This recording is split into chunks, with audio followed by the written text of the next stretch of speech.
छत्रपती संभाजीनगर महानगर परिक्षेत्र विकास प्राधिकरण क्षेत्रात भविष्यातील विकासाचे नियोजन करण्यासाठी सीमांकन करण्यात येते। तसेच बांधकामाबाबत भविष्यात होणारी नागरिकांची फसवणूक आणि आर्थिक हानी टाळण्याच्या दृष्टीने संबंधित विभागाचे ना हरकत प्रमाणपत्र घेऊन आणि बांधकाम परवानगी घेऊनच बांधकामे करावी, तसेच संबंधित यंत्रणांना सीमांकनासाठी सहकार्य करावे असे आवाहन छत्रपती संभाजीनगर प्रदेश विकास प्राधिकरणाकडून करण्यात आले।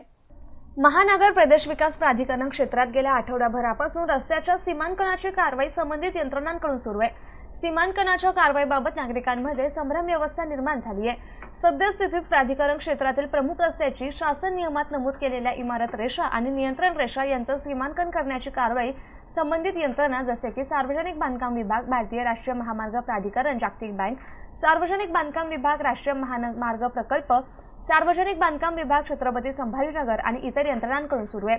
शासनाने प्रत्येक रस्त्याच्या प्रकारानुसार इमारत रेषा आणि नियंत्रण रेषा रस्त्याच्या मध्यापासून किती अंतरावर असाव्यात याबाबतची नियमावली मंजूर केली आहे। सद्यस्थितीत अशा जागा हद्द फक्त नागरिकांना अवगत व्हावे म्हणून सीमांकित करण्यात येत आहेत। यंत्रणांच्या मालकीच्या जागेत रस्त्यात येणारी तात्पुरते पक्की बांधकामे अतिक्रमित समजण्यात येतील आणि ते संबंधित विभागाकडून निष्कासित करण्यास पात्र ठरतील।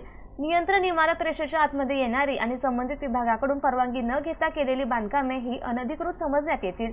अशी अनधिकृत बांधकामे निर्मूलनाबाबत तूर्त कारवाई करण्यात येणार नाही। भविष्यातील विकासाचे नियोजन करण्यासाठी सीमांकन करण्यात येते। तसेच बांधकामाबाबत भविष्यात होणारी नागरिकांची फसवणूक आणि आर्थिक हानी टाळण्याच्या दृष्टीने संबंधित विभागाचे ना हरकत प्रमाणपत्र घेऊन आणि बांधकाम परवानगी घेऊनच बांधकामे करावीत, तसेच संबंधित यंत्रणांना सीमांकनासाठी सहकार्य करावं असं आवाहन प्राधिकरणाकडून करण्यात आलंय, अशी माहिती जिल्हा माहिती कार्यालयाच्या वतीने देण्यात आली आहे।